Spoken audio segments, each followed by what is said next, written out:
হেলাল এই কাঁঠাল খেতে খেতে না আমার একটা প্রশ্ন মনে পড়ে গেল।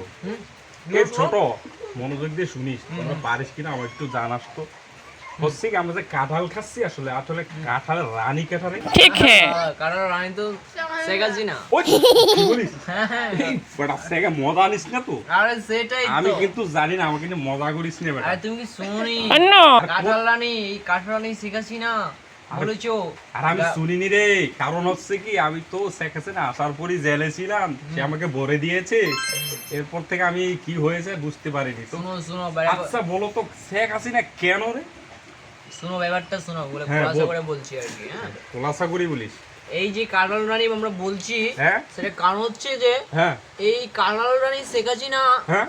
বলেছে যে গোস্তের পরিবর্তে নাকি কাঁঠাল দিয়ে বার্গার তৈরি করে আরে দেবে। বাপরে, তাই নাকি রে? হ্যাঁ বাড়া, আমি জেলে থাকতে এমন আবিষ্কার করি ফেলল তো প্রধানমন্ত্রী। সেটাই তো তা এটা করে তো খেলতে হয়নি ওরা। আরে কি বলিস? সে তো আর কি করিছে? সে তো পেঁয়াজু বানাচ্ছে, হ্যাঁ। বলছে যে কুমড়ো দিয়ে না কি এরকম একটা কুমড়ো শব্দ দিয়ে দিয়ে। নাকি বানাতে বলতেছে। আরে কি বাপরে, সাংঘাতিক recipe।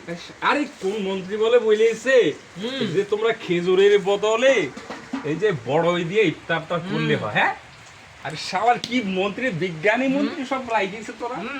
সেটাই আমি তো করছি। কোথায় ছিলাম জানতে পারলাম না, আমাকে বড় উপকার করেছিস।